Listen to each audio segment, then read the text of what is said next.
કર્યો શરૂ? હા. મારુતિનંદન પ્રાકૃતિક ફાર્મ, પરવીનભાઈ વાલજીભાઈ ખેની, ગામ પરોડી, તાલુકો ગારિયાધાર, જિલ્લો ભાવનગર. આ સુભાષ પાલેકર પદ્ધતિથી હળદર બનાવેલી છે. આ 1 વીઘાની હળદર છે. પછી આ કપાસ,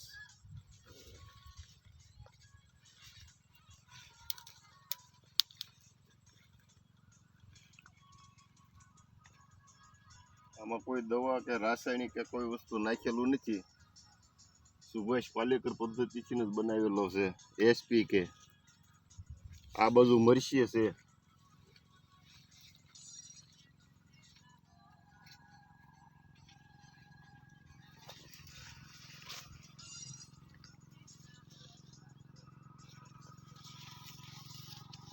મરચી ને મરસા પણ લાગવા મળ્યા છે.